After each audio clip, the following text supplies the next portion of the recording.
Okay, so if you remember 1 year ago today, I ended with, at the end of the evening, I guess I know how to shut you up. I'm in white, he's in red. And this is going to represent him today. He doesn't look like this. You've seen the pictures. This is not what he looks like. But, um, well, eyes kind of close the same color. So we're going to do this, and I will, this is, it starts to get very interesting. I keep saying that, but yeah, it does. So he first, Monday, May 8th, which was 1 year ago. So this is at 11 in the morning. He says, sorry, I had a pretty rough evening last night, so I pretty much knocked myself out with pills and went to sleep and just woke up.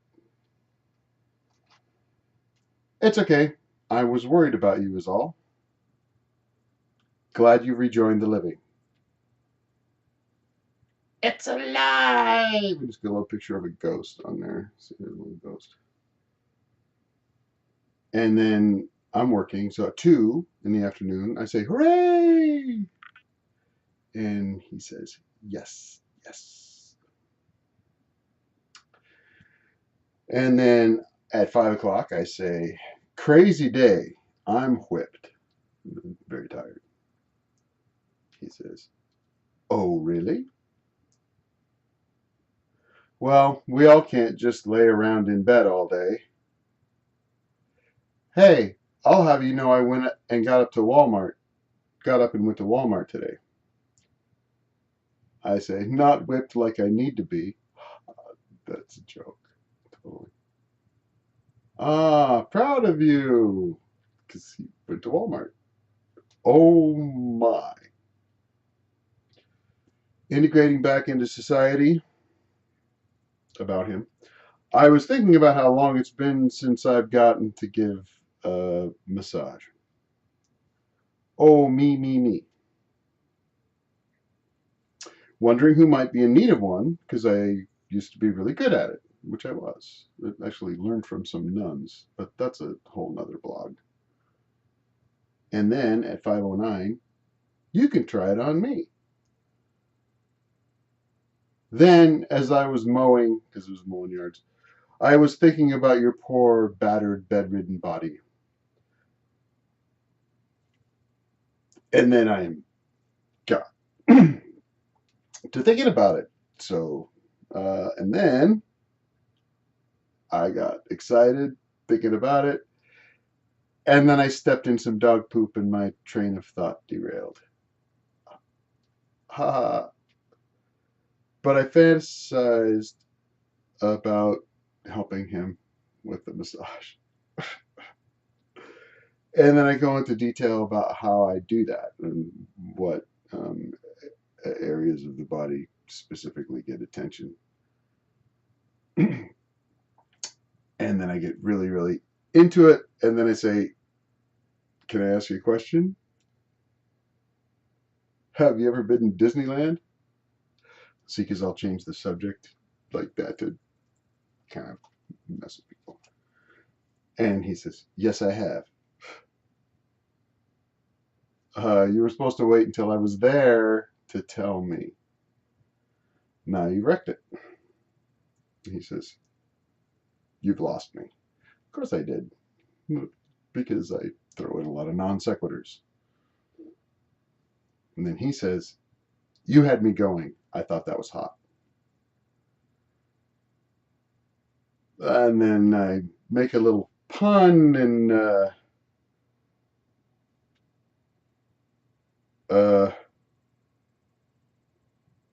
I specifically describe some things that are been. He says, "You've got me all turned on," and then I say some funny things that will be in the book, but not on YouTube. Uh, and he's responding, "Wow, hot with lots of T's." So, and then And then I said, oh, I thought of something else that we could do when we meet up. We could just, we could watch a movie or talk or play Monopoly. And he says, cribbage. I said, we could play cards, watch TV. You could, whatever. Awesome. You're very funny. I love it. Yeah, kind of funny. And this is honest. I'm like, I'm not very experienced with other guys. So it's like, well, I can tell you've thought a lot about it. Yes. I was trying to be subtle. And then he kind of does the symbol with the little thing. And if you haven't figured it out by now, not many people have accused me of being subtle. But they haven't. I just want to turn some of my fantasies into reality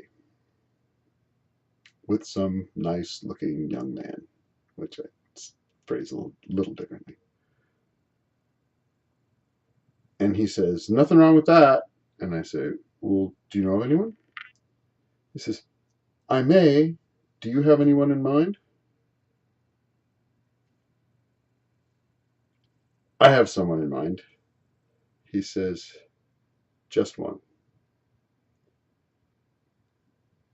I say, he seems to be a pretty special guy. I think he's a plumber.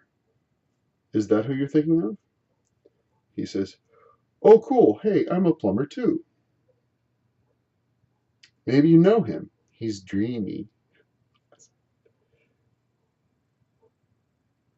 I do know, I'm not sure what this is.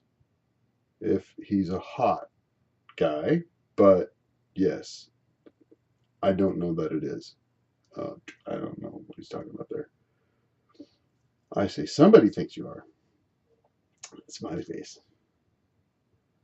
Sometimes then I say this. Sometimes I just stare at your picture. Think of what you would sound like. Not obsessively stare, mind you. I'm not a freak.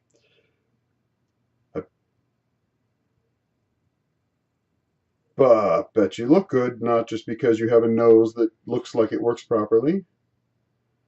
And I think about what it would be like to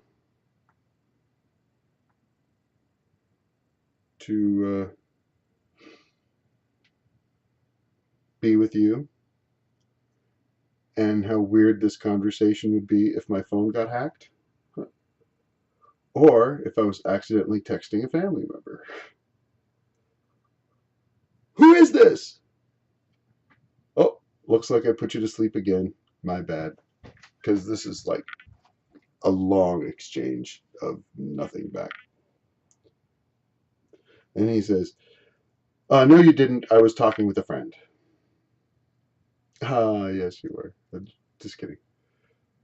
So, back to the crux of the biscuit, which is a phrase I throw in now and again. The crux of the biscuit. Who did you have in mind for me? He says. Oh, good. Yay. Phrased a little differently. Uh, and then I ask him, what would be the first lesson that you would teach me? A very long time goes by.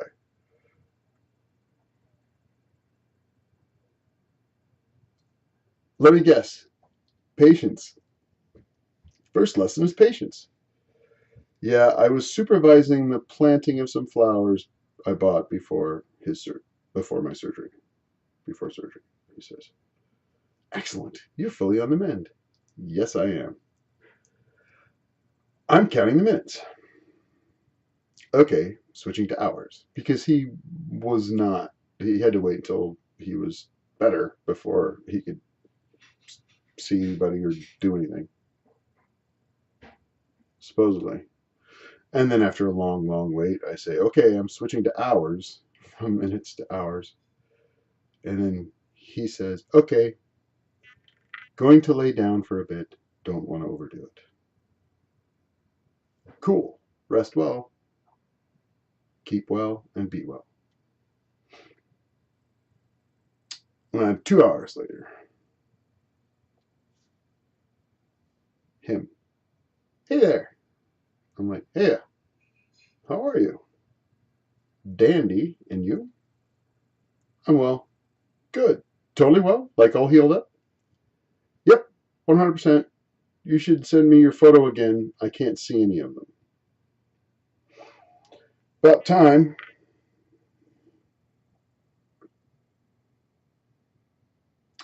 What would you like to see? What type of picture? Well, your face for one. Laughing. I can't find my picture of my hairy mole. I'm sorry. And I don't photograph well, so I was like, oh, my face, I'm piteous to look at. So then I send a face picture, and I say, it's not the best. Then I send it, he goes, not the worst either. I said, now your kindness is showing through. I do have good teeth. Me too.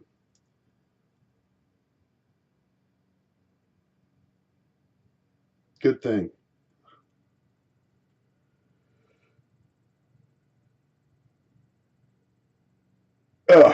So this is inconsequential. That one sends me another photo, and we talk about how good his teeth is, but it's not really a picture of his teeth. Thanks. Then I get corny. That's true. And then I ask him for some pictures he doesn't apparently have. And then he says, well, I'm sitting with my friend Mary. The trading of photos is pretty common in these situations. So that's why I bring it up. I mean, not common. A lot of people, but it's common in this particular situation. And then he says, no, I'm sitting here with my friend Mary watching TV. And I say, okay, well, have her take the picture. Hey, Mary, could you do me a favor? And then he's, ha. I said, it'd make for an interesting introduction to a strange film. And then he says, it would. I forget to take the picture. Then I sent him another photo, and he says he likes it.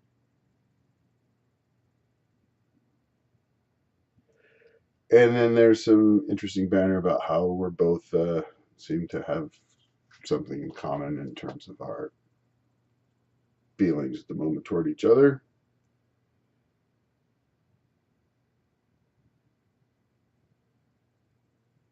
And then I say, any requests? And he says, I say, I do Frank Sinatra.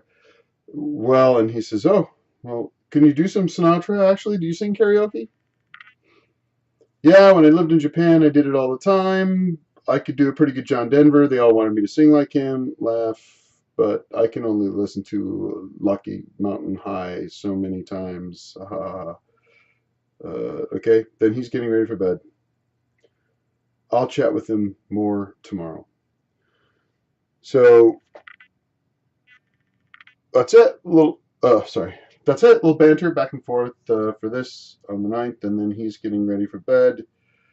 10:45, and says he will chat more with me tomorrow, which will be Tuesday, May 9th, back then.